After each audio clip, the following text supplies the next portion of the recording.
안녕하세요, 제니스입니다. 저는 그냥 취미 겸 제가 쓸 노트를 제 취향에 맞게 만들어서 쓰고 있는데요. 그래서 가지고 있는 툴이 막 되게 전문가 툴은 아니에요. 그래도 공유드리면 참고가 되는 부분들이 좀 있을 것 같아서 오늘은 제가 주로 사용하는 핵심 도구들 몇 가지를 소개해 드리려고 합니다. 커터 칼은 저는 일반 사이즈보다는 살짝 큰 사이즈의 칼을 사용해요. 중자를 사용하고 있고요. 저는 종이 종류를 좀 한 번에 여러 번 자르기도 하고 보드 종류를 자를 일도 있어서 중자 사이즈를 사용하고 있습니다. 커터 얘기가 나왔으니까 자 얘기도 잠깐 하면 저는 무조건 커팅용 철판 가공이 되어 있는 자를 사용해요. 왜냐하면 플라스틱은 칼에 잘려나가요. 그렇게 되면 다음번에 자를 때 일직선으로 깨끗하게 잘리지 않기도 하고요. 플라스틱을 자르면서 칼이 자를 타고 넘어서 잘못하면 자를 쥐고 있는 손을 다치게 하기도 해요. 물론 어떤 방향으로든 칼을 다룰 땐 조심해야 되기는 하는데 칼날을 조금 더 잘 잡아준다고 생각을 해서 무조건 철판 가공이 되어 있는 자를 쓰거나 아예 철로 만들어진 자를 사용합니다. 간단하게 종이 커터도 사용은 해요. 아주 정확한 사이즈로는 잘리지 않는 게 단점이라서 정크저널 같은 걸 만들거나 대충 종이를 툭툭툭툭 자를 때는 편하기는 해서 사용하고 있습니다. 제대로 정확하게 잘라야 될 때 저는 따로 좀 제대로 된 재단기를 따로 가지고 있어요. 재본을 하고 나면 노트 끝단을 깔끔하게 정리하고 싶은데 칼로 자르는 건 한계가 있더라고요. 처음에는 킹코스에 가서 얼마씩 비용을 내고 재단을 했어요. 근데 조금 노트를 자주 만들게 되면서 고민을 하다 구매를 해서 지금은 잘 사용하고 있습니다. 표지를 만들거나 잠금 장치를 만들거나 구멍을 뚫을 일이 정말 많아요.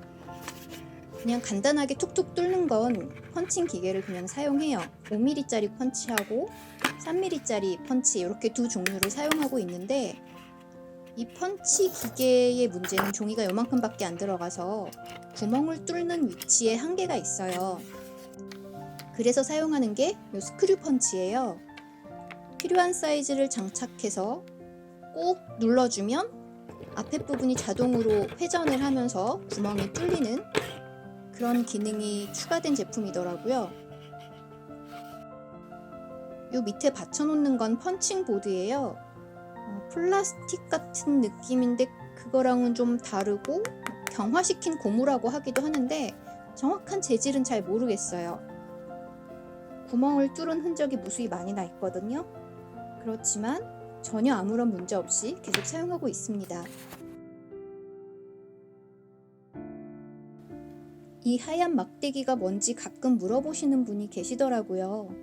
본 폴더라고 해요.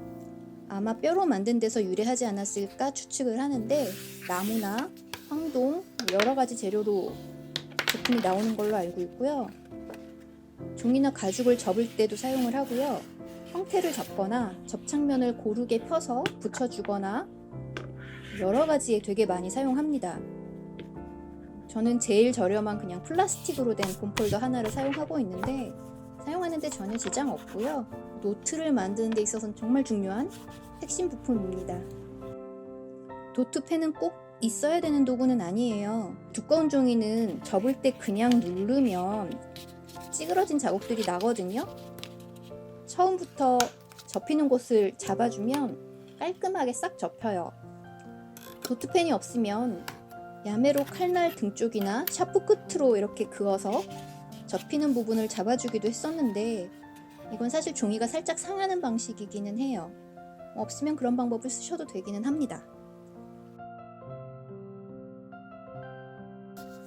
바인딩하는 데 있어서 또 굉장히 중요한 것 중에 하나가 재본풀이에요.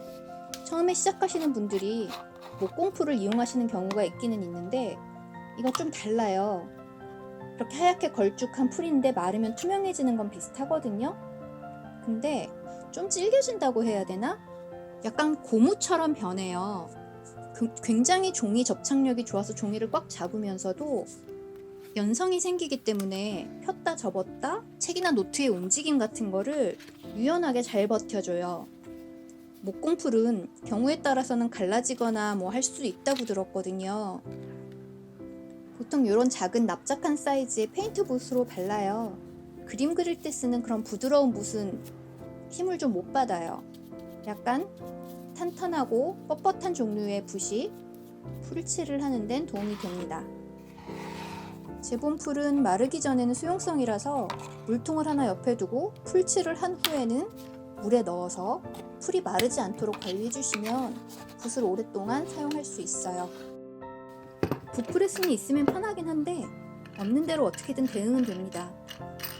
제작을 할 때 책등 부분에 풀칠을 한다던가 여러 과정에서 책의 형태를 꽉 잘 잡아주고 종이를 접었기 때문에 그 접힌 부분이 꾹 눌려서 제대로 형태가 잡히도록 하는 역할을 하는 거라서 있는 책 없는 책 다 무거운 책을 끌어다가 그걸로 눌러도 되기는 해요. 바늘은 얼마 전까지는 일반 바늘을 사용했었어요. 사용하는 동안 크게 불편하다고는 생각을 안 했는데 최근 제본용 바늘을 사용하면서 이거 완전 신세계더라고요. 일반 바늘은 구멍을 찾아 들어갈 때 방향이 조금만 틀어져도 주변 종이를 긁거나 아니면 아예 다른 구멍을 자기가 뚫어요. 구멍을 만들기도 해요. 왜냐면 굉장히 날카롭기 때문에. 그런데 제본용이라고 나온 이 바늘은 제가 송곳으로 뚫어놓은 구멍이 아니면 지나가지 않아요. 그래서 제가 딱 뚫어놓은 구멍으로만 쏙쏙쏙쏙 지나다니기 때문에 제본하는데 굉장히 정확도가 올라가고 구멍을 찾는 것도 훨씬 더 쉽게 잘 찾더라고요. 노트나 책을 많이 제본하시는 경우에는 가지고 계실만 하다라는 생각이 들었어요. 그 외에 곡바늘이라고도 하는데 이렇게 반달형으로 생긴 바늘을 사용합니다. 일반적인 바인딩에 쓰기보다는 노출 바인딩으로 링크 스티치 할 때 이 곡바늘을 씁니다. 실은 그냥 일반 자수용 실이라고 나온 실을 사용하기도 하고 닥치는 대로 썼는데 최근에는 일반 실을 사용할 때는 왁싱을 좀 해서 사용하고 있어요. 종이 사이를 계속 실이 왔다 갔다 하면서 제본을 해야 되기 때문에 하다 보면 점점 실이 잔털이 일어나요. 그만큼 실이 약해지는 거거든요. 취미로 만들어 쓰는데 그 정도도 상관은 없는데 왁싱을 해주면 확실히 잔털이 덜 생기는 것 같아서 왁싱을 해서 사용하고 있습니다. 실이 왁스를 몇 번 지나가도록 해서 사용하시면 되고요. 제본 용품을 파는 곳에 가면 이미 왁싱이 된 실을 팔아요. 그런데 제가 일반적으로 왁싱해서 쓰는 것보다 파는 건 굉장히 빳빳하고 두껍고 좀 굵더라고요. 저는 딱히 어떤 기준이 있는 건 아니고 그냥 그때그때 색상이나 굵기 보고 이번 제본에는 이게 어울리겠다 라고 생각하는 걸 골라서 사용하는 편이에요. 오늘은 제가 사용하고 있는 제본 용품 중에 가장 중요하게 쓰이는 그리고 좀 질문을 주셨던 그런 도구들을 중심으로 골라서 몇 가지를 소개해드렸어요. 소개해드린 도구 외에 궁금한 도구가 있거나 질문이 있으시면 댓글 달아주세요. 제가 아는 선에서 최선을 다해서 대답해드릴게요.